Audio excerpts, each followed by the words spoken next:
Bonjour et bienvenue à cette nouvelle édition Facebook Live sur la page de Gonzo Marketing. Frédéric Gonzalo avec vous. Dans quelques instants, on aura le plaisir de discuter avec Steve Flanagan des défis et enjeux de la gestion de crise en ces temps de pandémie. J'espère que vous allez bien là où vous êtes, d'où que vous nous écoutiez. Je vous souhaite un bon confinement, si on peut ainsi dire. Donc, je laisse quelques instants encore à Facebook d'aviser tout le monde qu'on s'apprête à commencer. D'ici une trentaine de secondes, là, on va commencer. Je vais aller rejoindre Steve Flanagan donc, pour débuter cette discussion. Entre-temps, vous pouvez faire un petit coucou, laisser un commentaire, une question. On aura l'occasion d'y venir dans les prochains instants. Alors bonjour tout le monde, Frédéric Gonzalo avec vous et donc c'est un plaisir de vous voir ici sur la page de Gonzo Marketing. Je vais tout de suite aller rejoindre Steve Flanagan. Ah bonjour Steve, comment vas-tu? Bonjour Frédéric, ça va très bien, toi? Ben oui, merci. Alors écoute, c'est un plaisir de t'avoir sur ce Facebook Live. Merci de prendre de ton temps. J'imagine que tu es passablement occupé ces temps-ci avec tout ce qui est gestion de crise dans le contexte actuel. Ben, il faut dire que beaucoup d'interventions dans les médias aussi, beaucoup d'interventions auprès de certains clients là, qui sont aux prises avec justement la crise, que ce soit par exemple dans des résidences de personnes âgées, que ce soit des promoteurs, que ce soit aussi des clients dans l'industrie du tourisme ou encore des manufacturiers qui sont en train de se réorganiser, si on peut dire, pour pouvoir venir en aide là, à l'État québécois là, dans cette lutte à la propagation du coronavirus. Mhm. Donc, avant d'attaquer le vif du sujet, peut-être pour les gens qui ne te connaissent pas ou qui n'ont pas peut-être connu l'époque la crise du verglas où tu étais quand même un visage connu. Euh, donc, Flanagan, Relations publiques, ça fait une quinzaine d'années, je crois que tu as cette mais avant ça, tu étais chez Hydro-Québec. Donc, peut-être un peu nous dire, là, ton parcours, ça ressemble à quoi? Donc, Ben, j'ai commencé ma carrière comme journaliste. J'ai commencé dans l'Outaouais, par la suite en Estrie, à Sherbrooke. Et j'ai poursuivi à Québec et à Montréal, là, principalement parmi les gros médias. Et en 91, là, ça fait longtemps, mais j'ai commencé ma carrière donc à Hydro-Québec et j'ai dirigé des équipes d'affaires publiques et de relations de presse, ce qui m'a amené à être le porte-parole principal de l'entreprise pendant quelques années, notamment pendant la période de la crise du verglas, donc en janvier 1998. Et en 2004, j'ai quitté Hydro-Québec pour fonder Flanagan Relations publiques. Ça fait maintenant près de 16 ans que je travaille là, avec des clients partout sur tout le territoire du Québec et même un peu plus loin aussi. Donc, quelqu'un de chevronné à tout ce qui est journalisme, relations publiques, gestion de crise vécue de près. Et là, on est vraiment confronté à une situation, c'est une gestion de crise, mais évidemment, la crise qu'on connaît, elle est inédite, mais il y a des rouages qui demeurent, j'imagine, quand même les mêmes. Alors, de ce que tu vois en ce moment, quel est ton constat là, avant qu'on attaque le sujet? On est déjà en train de l'attaquer dans le fond, mais ça ressemble à quoi le constat Ouais. selon toi de la gestion actuelle? Bon, c'est sans précédent, on s'entend. Là, il n'y a personne qui a vécu une crise d'une telle ampleur, là, sinon lors des guerres. Là. Mais en tout cas, du côté des civils. Euh, ce que j'en comprends présentement, en tout cas, l'analyse que j'en fais, c'est que du côté du Québec, ça se passe assez bien. En fait, l'entrée en scène du gouvernement a été très bien réussie. Le gouvernement du Québec, avec le premier ministre François Legault, ainsi que sa ministre de la Santé et Services sociaux, Daniel McCann, et le directeur de l'Institut national de santé publique, Horacio Arruda, ont réussi leur entrée en scène, ont réussi à s'imposer comme la principale source d'information fiable et crédible comme principaux leaders dans la conduite, dans la réponse à la pandémie, à la crise sanitaire qui touche le Québec. Alors ça, c'est un acquis, puis c'est accepté par tout le monde. Un récent sondage, on l'a vu, accordait une note de 95 à François Legault là, au niveau de sa gestion. Alors, ça, c'est réussi. Maintenant, je dirais, depuis quelques jours maintenant, on entre dans une autre phase de cette crise.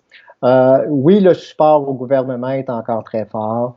Oui, François Legault est encore le leader incontesté, le chef de file de cette armée là, dont il parle, le général de l'armée de 8,5 millions de Québécois donc qui se sont engagés là, à travailler contre la propagation du virus. Euh, mais les effets des mesures, l'impact aussi également là, sur l'ensemble des personnes, des individus, des entreprises, la durée aussi enfin on le voit, là, commence à miner le moral des gens, d'une part. Ça commence à avoir des impacts économiques importants. Et là, les questions vont commencer à être de plus en plus difficiles à l'égard du gouvernement. Alors, on le voit depuis mercredi dernier, les questions des journalistes lors Mhm. du point de presse du gouvernement là, à 13 heures sont de plus en plus incisives. Peut-être un peu Euh, moins de complaisance, est-ce qu'on peut dire ça comme ça? un peu moins de complaisance. Il faut croire que les médias sont encore en mode service. Hein. Une Mhm. crise, là, dans le fond, puis ça répond aussi à la question que tu posais dès le départ. Comment ça évolue une crise? On est à partir du moment où on a fait l'état de situation, à partir du moment où on a été directement affecté par le coronavirus, nous sommes tous entendus au Québec, les médias compris, de se placer en mode service. Et on est encore en mode Ouais. service. Tout le monde est en mode service. Tout le monde veut servir la cause.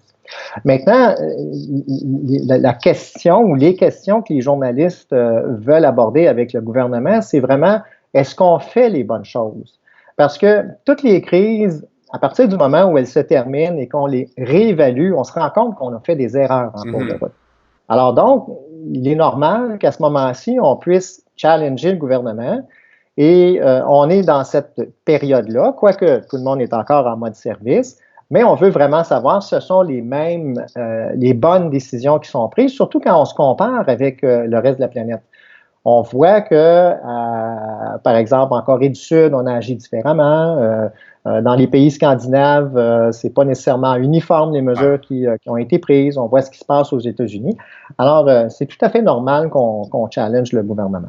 Alors, on est rendu à cette étape-là, mais ça sera de plus en plus difficile pour le gouvernement de Mhm. maintenir la cohésion qu'il a réussi à créer là, autour, ou je dirais, là, ce climat qui était favorable là, à ce que nous travaillons tous là, pour contrer la propagation du virus. On pourra certainement revenir à ton opinion, effectivement, sur peut-être les prochaines étapes au niveau gouvernemental. Parmi les gens qui nous écoutent, il y a quand même beaucoup de PME et des Oui, associations, des chambres de commerce, des OBNL. Euh, maintenant, comment on transpose ça, cette réalité de gestion de crise, oui. à la grandeur d'un travailleur autonome, d'une PME? Parce que des fois, on regarde ça, puis, oh, ok, c'est beau, mais maintenant, concrètement, moi, dans mon entreprise, moi, en tant qu'employé sur le chômage technique, moi, en tant qu'entrepreneur, comment on peut transposer cette gestion de crise-là à l'échelle, mettons, peut-être plus tangible? Ouais, donc de ramener ça, dans le fond, à nos réalités, à nous, dans le fond, on a le choix. Hein. On peut subir tout simplement, ou encore on peut tenter de prendre ce temps-là pour le transformer en une opportunité, par exemple. Alors, première des choses, c'est vraiment de faire le constat, je dirais, bon, de la situation. Donc, c'est de se dire, OK, en quoi ça m'impacte? En quoi, en quoi je suis impacté? En quoi je suis paralysé? Si je suis un travailleur autonome, par exemple, ben là, à ce moment-là, ben, j'ai peut-être pas de contrat parce que mes clients ont tous fermé boutique. Ça me permet à ce moment-là peut-être de me questionner donc sur mon offre de service. Dans le cadre d'une entreprise aussi également, ben, c'est vraiment le temps de se poser la question. Donc, comment je suis impacté et comment je peux peut-être à ce moment-ci intervenir pour peut-être atténuer les pertes ou encore peut-être rebondir aussi parce que c'est un temps de changement et c'est un temps d'innovation. Donc, c'est d'être capable peut-être de profiter de cette situation-là tout simplement pour On l'a venir vu en aide aux d'ailleurs, gens. hein? Alors, On le voit oui, d'ailleurs des entreprises, je pense à Nicolas Davernois avec Pure Vodka, où ils sont oui, virés de bord, puis ils produisent des choses, je pense que c'est du stérilisant, il y en a d'autres qui produisent des trucs, oui. ils vont faire des trucs médicaux, donc on voit cette réaction-là. Là. Oui, parce que il avait l'infrastructure pour le faire. Alors, j'ai moi-même une cliente, moi, qui fait des produits qui se vendent chez dans des animaleries, donc pour masquer les odeurs, donc détruire les odeurs. Elle a obtenu sa certification donc de Santé Canada pour prendre un de ses produits et en faire un désinfectant à main. Et elle reçoit aussi également une homologation, donc son DIN, pour pouvoir prendre un autre de ses produits puis en faire un désinfectant de surface. Alors donc, elle a trouvé une solution justement pour continuer à opérer, donc à être reconnue comme étant une entreprise manufacturière essentielle et d'offrir un service à la collectivité. Et tout ce qu'elle produit est acheté par le gouvernement du Québec. Alors, donc, pour revenir, peut-être la première chose à faire, c'est de se faire sa propre cellule de crise. Okay. Donc, qu'on soit tout seul ou qu'on soit une équipe, c'est peut-être d'identifier des gens et de se dire, bon, ben OK, vous, votre mandat, c'est à ce moment-ci, c'est de dire, bon, ben OK, qu'est-ce qu'on peut faire? Est-ce qu'il y a des opportunités? Qu'est-ce qu'on doit faire peut-être pour limiter les dommages? Quels sont? Là, il y a des programmes qui existent aussi également là, pour les individus, les entreprises et tout ça. Donc, est-ce que ces programmes-là peuvent venir m'aider? Alors, cette cellule de crise-là va être consacrée aux opérations, dans le fond. Alors, comment je peux continuer à opérer ou si tant est que je ne peux pas opérer, bien, comment je peux continuer à communiquer, dans le fond, avec l'ensemble des parties prenantes là, qui font partie de mon environnement d'affaires pour que je ne disparaisse pas, tout simplement. Ou encore, peut-être de continuer à maintenir une relation d'affaires avec l'ensemble de ma clientèle pour pouvoir saisir des opportunités ou peut-être d'offrir, dans le fond, des services qui peuvent être importants. Et donc, c'est le rôle de cette cellule de crise-là d'identifier quelles sont les actions ou les communications qu'on entreprend cette semaine, la semaine prochaine, le mois prochain et un peu le crescendo. Donc, je dirais là, à court, moyen terme, donc d'être capable d'établir son plan de match pour continuer, donc être là puis rendre service. En même temps aussi, c'est une belle occasion de réfléchir par rapport à sa mission, par rapport à ses services. Est-ce qu'ils sont adéquats à ce moment-ci? Est-ce que je peux, par exemple, innover et faire les choses différemment et de répondre à un besoin actuel aussi, alors que je suis habitué de répondre à un autre type, de besoin. Alors, je pense que c'est essentiel de former cette cellule de crise-là. Ce qui est important aussi également, c'est peut-être, puis si on peut le faire dans nos organisations, c'est aussi de tout de suite penser à la sortie de crise. Donc, peut-être de consacrer une ou des ressources pour planifier sa sortie de crise. On le sait, on l'a su cette semaine, le gouvernement du Québec a réuni ses ministres économiques, autour de cette mission de préparer la sortie de crise du Québec du coronavirus. Alors, puis on a mis à profit aussi également tout le gouvernement. C'est pas parce que là, il y a une partie du gouvernement qui travaille à lutter contre la propagation du virus que tout s'arrête nécessairement. Il y a une partie, donc, de l'appareil gouvernemental qui est vraiment dédiée à la relance du Québec, que ce soit au niveau économique ou à travers les ministères à d'autres niveaux. Alors, c'est la même chose pour nous. Donc, c'est de dire, bon, mais comment je vais pouvoir, à partir du moment où on va sortir de cette crise-là, comment je vais pouvoir sortir des blocs très forts et que je serai prêt à le faire. C'est intéressant parce que tu parles de sortir des blocs et je voyais une conversation dans un groupe dans l'hôtellerie hier ou avant-hier et il y avait des gens justement qui évoquaient ça va ressembler à quoi une stratégie de sortie de crise et il y a un consultant qui disait un truc que je trouvais absolument, je suis d'accord avec lui. Il disait la meilleure manière de communiquer sa sortie de crise, c'est de communiquer pendant la crise. En d'autres mots, absolument. Tu dois maintenir le fil, même si tu n'as pas grand-chose à dire, tu es confiné avec ta petite famille, puis tu fais du télétravail, le storytelling, le côté humain, alors qu'il y a une erreur, surtout dans les opérations saisonnières, touristiques ou autres, de se dire, ben, on va attendre, là, puis quelque part en mai, juin, on va revenir, puis justement, quand on sortira des blocs, ouais, mais tu vas être en retard, tu auras perdu le fil par rapport à toutes les autres qui communiquent depuis quelques semaines. Tu es d'accord avec cette approche-là? Ah, absolument, parce que ce que je le disais tantôt, hein, ta cellule de crise, en quelque part, va te permettre de garder le contact avec l'ensemble de ton écosystème. Alors, des fois, par exemple, si tu es un ATR, puis on le voit là au Québec, là, il y a des ATR qui sont encore plus actives que d'autres, qui se placent également en mode service par rapport à leurs membres. Alors, tu sais, quels sont les besoins. En même temps aussi, c'est d'offrir de l'information justement sur les mesures qui sont prises par le gouvernement, sur les possibilités d'aller chercher des sources de financement ou encore tout simplement comment on peut s'entraider les uns les autres à ce moment-ci. Alors donc, ça fait partie de la stratégie donc de gestion de crise comme telle. Alors donc, c'est pour ça que c'est important de maintenir une forme d'activité, même si, à toute fin pratique, on est paralysé, on est arrêté.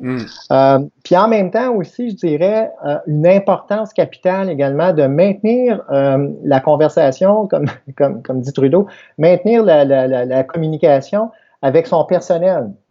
Parce que peut-être qu'à ce moment-ci, on est à effectif réduit, puis peut-être que tantôt, ta sortie de crise, ben c'est ceux qui au moment présent, sont plutôt à la maison puis qui sont pratiquement en congé, ou en tout cas en auraient forcé. Ouais. C'est peut-être sur eux que va reposer la sortie de crise. Alors, donc, à ce moment-là, peut-être de leur confier dès maintenant une mission, ou à tout le moins de communiquer vers eux qu'ils sont aussi importants présentement, parce que c'est pas parce qu'ils n'ont rien à faire que, dans le fond, ils sont inutiles. Oui, puis si on traite bien nos employés en ce moment, ben, on se dit que plus tard, ils sont peut-être moins tentés d'aller regarder ailleurs, parce qu'on s'entend que le chômage va être à la hausse, donc les gens vont forcément bouger d'un bord et de l'autre, on peut supposer. Là.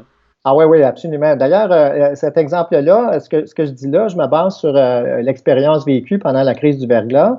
Alors que, grosso modo, à l'époque, il y avait 20 000 employés à Hydro-Québec. Il y en avait, grosso modo, la moitié qui était, dont la mission là, était consacrée à rétablir le réseau de distribution et le réseau de transport. Donc, on était 10 000 là, qui ne faisaient que ça. L'autre 10 000 ne faisait rien. Un releveur de compteurs, ça relevait pas ça pouvait pas se promener puis aller relever les compteurs à l'époque. Tu avais d'autres tâches aussi également qui étaient tout à fait utiles, là, pas importantes. Alors, on s'était assuré de garder le lien avec eux, de communiquer sur une base régulière et de leur dire surtout, on compte sur vous lorsque ça sera le temps de repartir. Puis finalement, ça a été payant parce que au bout de 5 semaines, ça avait duré juste 5 semaines à ce moment-là, la crise du verglas, comparativement à aujourd'hui, mais au bout des 5 semaines, on avait quand même la moitié du personnel d'Hydro-Québec qui était épuisé, là, parce qu'à travailler 16 heures par jour, parfois plus dans certains cas, ça use à longue. Ça, on va le voir là, dans le réseau de la santé là, prochainement. Ça fait un peu écho à la conversation que j'avais hier dans un autre Facebook Live avec Martin Leclerc, directeur général d'un hôtel en Chine. Il disait qu'il avait créé 2 équipes de travail en Chine pour justement, d'une part, une question d'hygiène, mais aussi, ça fait en sorte que c'est pas tout le monde qui est brûlé égal, si on peut ainsi dire. Là. Exactement. Alors ça, ce que ça avait permis de faire, donc justement, c'était de nous assurer que lorsqu'on était pleinement opérationnel, bien que les gens étaient prêts là, à le faire, puis qu'on pouvait justement sortir des blocs rapidement. Alors moi, c'est une leçon que j'avais retenue, puis que je trouve importante à partager aujourd'hui, parce que on va le vivre, ce qu'on est en train de vivre présentement. Dans le réseau de la santé, ça sera pas drôle tantôt, là. Ça va tomber comme des mouches. Oui, effectivement. Alors, il va falloir qu'il y ait de la relève. Besoin qu'il y ait du renfort, tout à fait. On va poursuivre. J'ai encore quelques autres questions, mais je voulais juste voir ici, là, il y a, il y a Amélie Lapierre, ancienne étudiante, vous, à l'UDM, qui vous salue. Il y a Frédéric No, justement, à l'écran, qui nous dit qu'en France, un certain nombre d'entreprises ont déjà réorienter leur production vers du matériel sanitaire, masques, respirateurs. Donc, on voit là, que c'est assez, c'est pas juste au Québec, là, on voit que c'est un peu partout. Ben là, tout le monde cherche des équipements médicaux, des équipements de protection. Moi, je connais, en tout cas, j'ai au moins 2 clients là, qui sont engagés dans cette course-là. Et ça joue dur là, sur le terrain. Encore juste avant là, qu'on amorce l'échange, j'étais en conversation téléphonique. Là, et les Chinois, ils ont du matériel, mais tout le monde est après eux. Là. Alors, va être pratiquement au plus fort la poche. Ouais. Alors, revenons maintenant vers... Il y a certaines choses qu'on sait, d'autres qu'on se doute. On a vu qu'en Ontario, par exemple, jusqu'au 30 juin, les festivals, événements, c'est annulé. Et dans d'autres endroits, on voit que ça hésite. Il y a eu une controverse dans les derniers jours dont on parlait avant d'entrer en ondes. Je disais que le marathon d'Ottawa qui a décidé de ne pas rembourser, donc d'annuler, mais de ne pas rembourser, puis c'est that's it, that's all. Il n'y a pas de choix, il n'y a pas de on vous demande, vous pourriez contribuer, et là, évidemment, ça crée beaucoup d'insatisfaction. Les gens, plusieurs, probablement, seraient prêts à comprendre, mais la manière que ça a été géré, que ça a été amené, les gens, semble-t-il, sur la page Facebook, ne sont pas contents, et la gestion de page ils suppriment les commentaires. Tu sais, tout ce que tu ne dois pas faire, étiquette 101 médias sociaux sont en train de contrevenir. Euh, Dans ce contexte-là, il y en a d'autres. Tu sais, Festival été de Québec, c'est début juillet. Les Ouais. festivals à Montréal, Grand Prix, tout ça. Selon toi, là, qu'est-ce à quoi à quoi on peut penser? Quelles sont les options? Est-ce qu'ils vont reporter à l'automne? Ça peut ressembler à quoi les scénarios qui sont évoqués pour ces gens-là? Parce que c'est de la grosse argent quand même, là.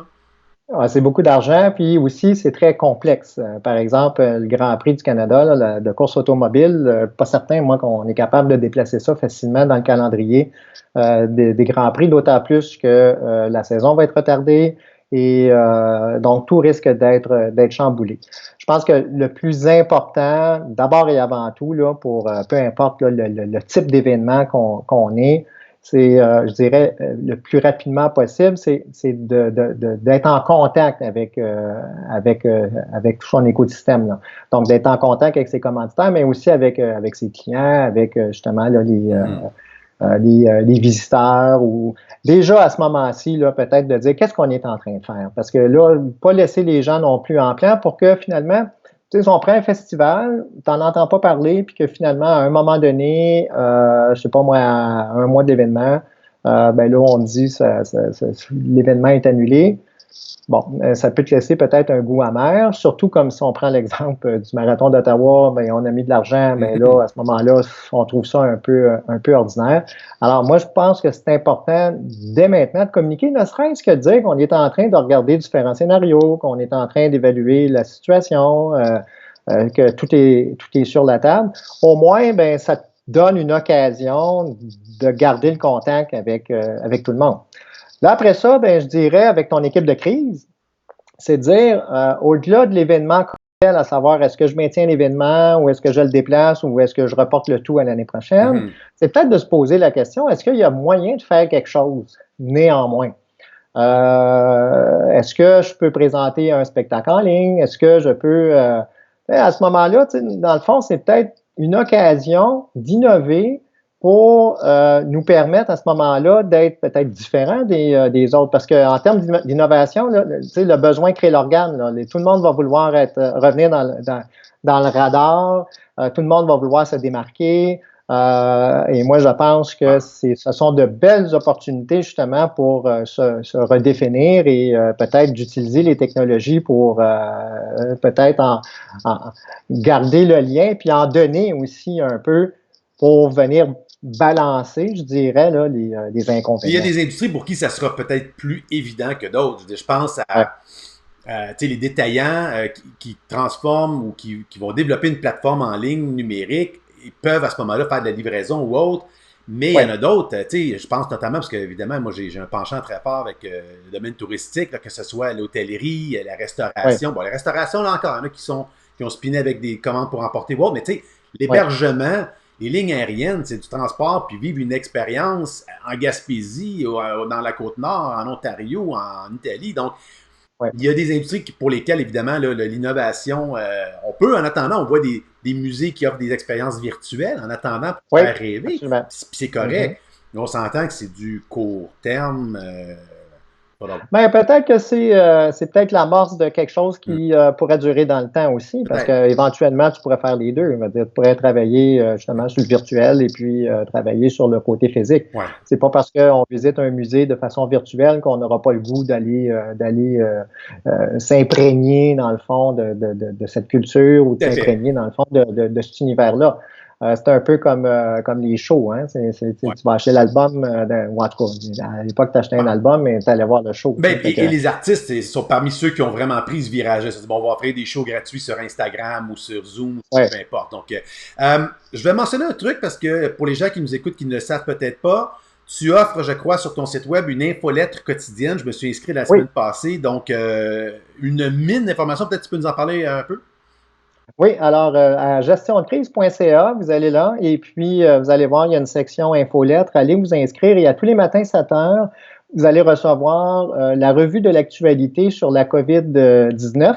Donc, c'est vraiment une récension là, beaucoup d'articles d'ici et d'ailleurs aussi dans le monde. Il y a plein de liens, là. Alors, on en a pour une vingtaine de pages. C'est mon collègue Michel Dumais qui quotidiennement réussit l'exploit de nous fournir pour cette heure-là. Alors, il y a plusieurs centaines de personnes donc qui sont déjà abonnées. Vous pouvez vous abonner, vous pouvez le partager aussi, le PDF, là, par la suite, là, au sein de vos organisations. Là, puis je le mentionne parce que vraiment bravo, parce que c'est une belle initiative et c'est aussi, ce que j'aime, c'est qu'il y a des perspectives. Tu sais, on lit de la presse, l'actualité, mais aussi The Guardian, Washington Post. On a une perspective internationale. Fait qu'à un moment donné, si on se dit, ouais, mais c'est bien la gauche, c'est bien la droite, ben, écoute, il y a à boire et à manger. Je pense que le dernier PDF, il y a comme 24 pages, plein de liens d'articles. Donc, oui, c'est ça. Il y a le titre là, avec le lien comme tel. Puis ça permet aussi de voir donc ce qui se passe également dans le monde. Puis en même temps aussi, pour ceux qui nous le demandent,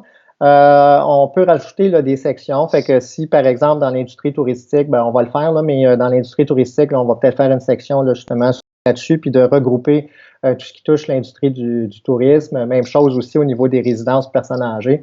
On a une clientèle là, de ce côté-là, alors on va le faire. Donc, ça permet en même temps d'un coup d'œil d'aller peut-être à l'essentiel, mais effectivement, là, ça a été notre contribution à nous lorsque le premier ministre du Québec a lancé l'appel là, de propager l'information plutôt que le virus. Alors, on a eu cette idée-là. Écoute, j'ai deux questions qui nous sont posées. On va commencer par Karine qui nous demande la fréquence des communications auprès de notre écosystème. Est-ce qu'il y a une fréquence idéale? J'ai ma petite idée là-dessus, mais je vais te laisser répondre. Bon, pour moi, la régularité, c'est à nous de le définir. Hein? C'est dépendamment là, soit de l'évolution de l'état de situation, l'évolution des choses qui concernent notre organisation. Je pense que de communiquer sur une base régulière. Alors, est-ce que c'est à tous les jours? Est-ce que c'est à toutes les semaines ou aux 2 semaines? Ça, c'est à vous de le définir. Mais je pense qu'il faut définir quand même cette régularité-là. Régularité. Pas juste y aller là OK, aujourd'hui, ça me tente, puis là, après ça, ça prend 2 semaines, puis t'es pas sûr. Puis, alors, je pense que ça prend un plan de match aussi là-dessus pour avoir quelque chose de régulier. Puis les gens vont s'attendre à recevoir une prochaine communication, puis ils vont généralement l'apprécier. C'est ce que personnellement j'appelle parmi les règles d'or du contenu en ligne, souvent constance et pertinence. Donc la constance, c'est ce que tu viens de dire, c'est effectivement si c'est 1 fois par semaine, si c'est 2 fois par semaine, mais qu'on maintienne le cap et la pertinence. Tu sais, si c'est parce que tu t'es dit que 2 fois par semaine tu publiais de quoi, mais ta deuxième publication est ordinaire, peut-être mieux de t'abstenir, mais reviens avec quelque chose de pertinent. Mais effectivement, je pense que c'est important, les deux maîtres mots. Et cette régularité-là ou cette fréquence-là, elle va dépendre de plusieurs variables, les ressources que vous avez pour publier, les questions qui proviennent de vos utilisateurs, de votre communauté. Alors, parce que question. Ça, c'est bon, justement, les questions. Juste me permettre, Frédéric, en gestion de crise, une chose que j'ai appris avec le temps aussi, c'est que les questions que l'on reçoit, que ce soit du public ou que ce soit même de l'interne, de les recueillir et d'en faire, dans le fond, notre question-réponse, c'est vraiment payant. Parce que je me souviens, là, à l'époque du verglas, nous, à un moment donné, c'était le service à la clientèle qui recevait, à l'époque, au-dessus de 200 000 appels par jour, là, qui nous produisait, dans le fond, le top 10 des questions les plus souvent posées. Alors, la première, c'était vraiment quand est-ce pour venir, mais il y avait d'autres enjeux. Et ça nous permettait, à ce moment-là, à travers nos communications dans les médias, d'y répondre, d'une part. Et aussi, là, il faut dire que le web était à ses premiers balbutiements à l'époque, là, mais on avait quand même, à un moment donné, mis plein de questions-réponses sur le web à ce moment-là. Alors donc, je pense que de recueillir l'ensemble de ces questions-là, préoccupations-là, puis d'utiliser peut-être là, cette voie de communication pour y répondre, ça peut être tout à fait pertinent. Oui, puis il faut le dire, Hydro-Québec aujourd'hui, certainement même les entreprises à la fine pointe au niveau de sa gestion des médias sociaux, qu'on pense Twitter, Facebook et autres, là, donc effectivement, ils ont pris ce virage-là, puis je pense qu'aujourd'hui, c'est les entreprises qui gèrent bien cette réalité. Quelques bonnes questions ici aussi sur lesquelles on peut peut-être... Gaëtan Laflamme ici qui nous demande, dans le domaine touristique plein air, selon vous, quelle sera la réaction des clients à la fin de la crise? J'aurais plutôt tendance à dire que tout le monde va se garrocher dehors et aller se regrouper, mais ça va dépendre. En fait, moi, je pense que les gens vont vouloir sortir, clairement. Est-ce qu'on aura des séquelles, puis on va vouloir éviter les foules? Je pense qu'il va y avoir des mesures qui seront prises. En même temps aussi, le retour à la normalité, ce sera sur une longue période. Il ne faut pas penser que d'un jour à l'autre, on va nous lâcher lousse justement pour éviter un retour du virus. Mais je pense qu'il va y avoir un besoin de sortir. Puis je pense que les premiers bénéficiaires, je dirais, là, même avant là, tous les événements de plein air, là, ça sera entre autres les restaurants, là, tout ce qui est local va bénéficier. Absolument d'accord. La réaction, je pense, ça va être on va vouloir sortir, on va vouloir voyager local, mais je pense qu'il va y avoir des séquelles, comme tu dis, et ça va être, par exemple, un souci au niveau de l'hygiène, la propreté. Donc, tu sais, les choses qu'on prenait pour acquis, mais si tu arrives, mettons, à l'accueil d'un truc de la CEPAC, on va s'attendre à ce qu'il y ait peut-être le purel ou la distanciation ou les chalets. On va vouloir que les normes de nettoyage, que ce soit mis de l'avant, que c'est après le départ de chaque client, on nettoie. Il y a des habitudes, là, selon moi, un peu comme après le 11 septembre, hein, la ligne aérienne, comment c'est devenu une nouvelle manière de voyager, ben, je pense qu'on va s'attendre à cette réaction-là. L'hygiène dans les événements, là, je pense que ça va être un vecteur là, important à développer. Alors, si on avait investir là, dans des toilettes sèches. Et là, on est rendu à presque 30 minutes, donc je vais en prendre encore une ou deux questions parce que je sais qu'on se donne un certain délai et on veut garder ça, on ne va pas s'éterniser, puis on veut garder ça dynamique pour les gens. Une question ici qui nous arrive de, je n'essaierai pas de dire son nom, Raza Fimi Hari. J'ai essayé. J'espère que je l'ai eu.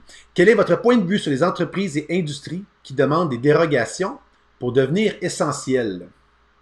Bien, en autant que, oui, c'est ça. Alors, en autant que c'est vrai, comme je le disais tantôt, moi, j'ai une cliente justement à Sherbrooke qui a fait cette demande et l'a obtenue parce qu'elle a un produit qui a obtenu une certification donc de Santé Canada pour pouvoir le vendre, ce produit-là, comme désinfectant à main. Et éventuellement, elle aura un désinfectant de surface. Alors, de le demander, je pense que c'est pas un problème, mais en autant que, ça soit vraiment un service essentiel.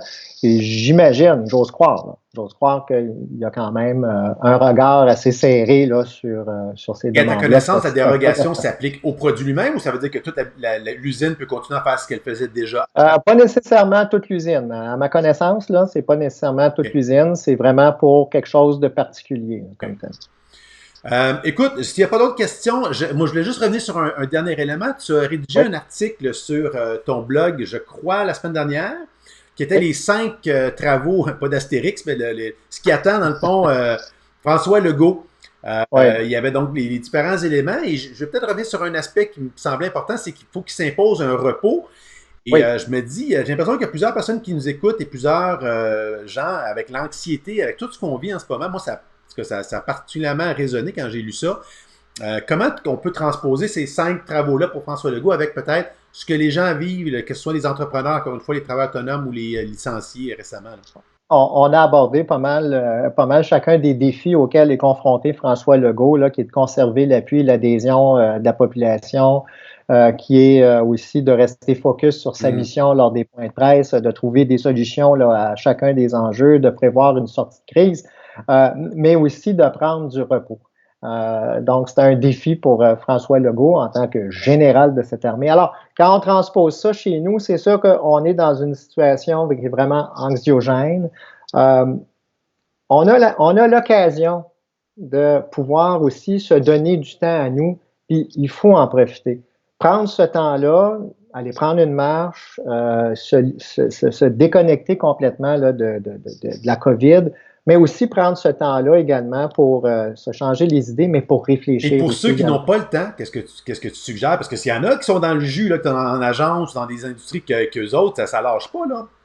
De bien s'hydrater, puis de bien dormir. Bien manger, bien s'hydrater. Pour ceux là, qui sont vraiment là, dans l'action, là, puis pour l'avoir vécu, là, ce qui est extrêmement important, c'est de bien manger et de bien s'hydrater. Comme ça va nous permettre à ce moment-là d'avoir de bonnes nuits de sommeil, même si elles sont courtes, pour pouvoir poursuivre la mission le lendemain matin. Une bonne marche puis une bonne course, ça fait pas de tort non plus. Ça fait pas de tort non plus, donc de rester actif. Oui. Écoute, Steve, passionnant, très intéressant cette discussion. Je pense qu'on aurait pu continuer longtemps, mais j'apprécie vraiment que tu aies pris ce temps. Donc, gestiondecrise.ca, c'est le site qu'on conseille d'aller voir. On le mettra dans les liens. Pour aller s'inscrire à l'infolettre, effectivement, là, vous allez recevoir la revue de l'actualité à tous les matins, 7 heures.